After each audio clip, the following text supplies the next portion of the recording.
Hello all, ఇవాళ మనం ఇంట్లోనే తక్కువ టైంలో చాలా రుచిగా తయారు చేసుకునే పూర్ణం రెసిపీ చూడబోతున్నాం. ఇది వినాయక చవితి, ఉగాది, ఇతర పండుగలకు ప్రసాదంలా వాడుకోవడానికి చాలా బాగుంటుంది. ముందుగా ఒక బౌల్లోకి 1 కప్పు శనగపప్పు తీసుకొని దీన్ని 2-3 సార్లు శుభ్రంగా కడిగేసుకొని 2 కప్స్ వాటర్ పోసుకొని 1 అవర్ పాటు నానబెట్టుకోండి. అప్పుడు శనగపప్పు అనేది మనకు తొందరగా ఉడుకుతుంది. మీకు టైం లేకపోతే హాఫ్ అన్ అవర్ అయినా నానబెట్టుకోండి. చూడండి, నేను 1 అవర్ తర్వాత చేస్తున్నాను. శనగపప్పు బాగా నానిపోయింది. అవే వాటర్తో ప్రెషర్ కుక్కర్లో వేసేసుకొని 5 విజిల్స్ వచ్చేంత వరకు రానిచ్చుకోండి. 5 విజిల్స్ తర్వాత చూడండి, పప్పు చాలా బాగా ఉడికింది. వీడియోలో చూపించిన విధంగా పప్పు ఈ విధంగా సాఫ్ట్గా ఉడకాలి. ఇప్పుడు ఇందులోని వాటర్ అంతా ఒక బౌల్లోకి వంచేసుకోండి.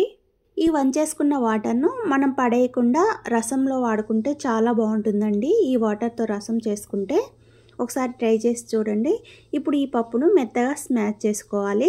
మీరు ఈ పప్పును మిక్సీలో వేసుకొనైనా గ్రైండ్ చేసుకోవచ్చు. నేను గుత్తితో స్మాష్ చేసుకున్నాను. ఈ విధంగా మెత్తగా స్మాష్ చేసుకున్నాక స్టవ్ మీద పెట్టేసి 1 కప్పు శనగపప్పుకి 3/4 కప్పు బెల్లం వేసుకొని స్పూన్తో ఒకసారి బాగా కలిపేసుకోవాలి.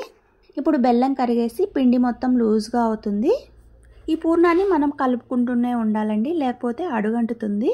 ఇది కొంచెం బాగా దగ్గరగా అయ్యాక ఇందులో 1 స్పూన్ యాలకుల పొడి, 1 స్పూన్ నెయ్యి వేసుకొని మరో 5 మినిట్స్ పాటు సిమ్లో పెట్టేసుకొని బాగా దగ్గరగా రానివ్వాలి.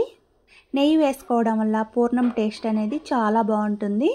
దీనిని బొబ్బట్లు, పూర్ణం లడ్డు లేక పూర్ణం ఉండలు చేసుకునేందుకు వాడుకోవచ్చు. ఈ విధంగా గట్టిగా అయ్యాక స్టవ్ ఆఫ్ చేసి సర్వ్ చేసేసుకోవడమే. మీరు దీంతో పోలీలు చేసుకోవాలంటే ఇంకొంచెం కాస్త గట్టి పడనివ్వండి. అంతే అండి, ఎంతో టేస్టీగా ఉండే పూర్ణం రెడీ అయిపోయింది. మీకు ఈ వీడియో నచ్చితే లైక్ చేయండి, కామెంట్ చేయండి, సబ్స్క్రైబ్ చేసుకోండి. మళ్ళీ కలుద్దాం ఇంకో టేస్టీ రెసిపీతో. థ్యాంక్స్.